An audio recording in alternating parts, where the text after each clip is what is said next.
We've been doing a study through the book of Proverbs as we lead ourselves in a place of prayer. And we've been dwelling on verse 3 all through the week. We're going to go on to verse 4. Verse 3 pretty much tells us about the evil, the ill, uh, the of flattery. Really, if you flatter is you don't flatter someone you love, right? Because flattering is telling lies. Flattering is deception. Flattering is hypnotism.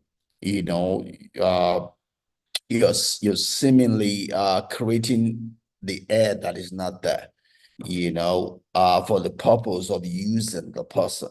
That's why in verse 4 it tells us the consequence, the end of flattery, right? It says that, but in the end, right? That seemingly thing that is sweet, that is smooth, it ends with bitterness, right? It ends with bitterness, right? It's as bitter as wormwood. Wormwood is like gall. It's something it has a sharp bitterness to it. In some places they say it's poisonous bitterness. It numbs your senses, as it were, and probably begins to kill you on its own. But the key word there is that flattery leads to bitterness because the truth will eventually come out, right? You can only deceive yourself for so long. The truth will eventually come out, right? You can live in deception for so long.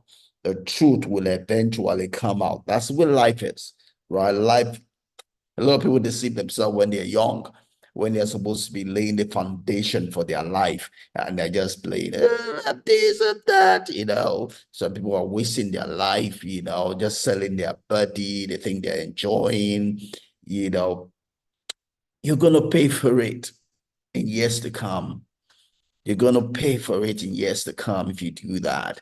Life is in phases, and every phase has its purpose, its intent. There are things you're supposed to achieve in every phase of life. If you don't achieve those things at those phases of life, life will ask of it later on, and to be more difficult. Les Brown would say, if you do the hard things today, your tomorrow will be easy. If you do the easy things today, your tomorrow will be hard, right? Today is for sowing.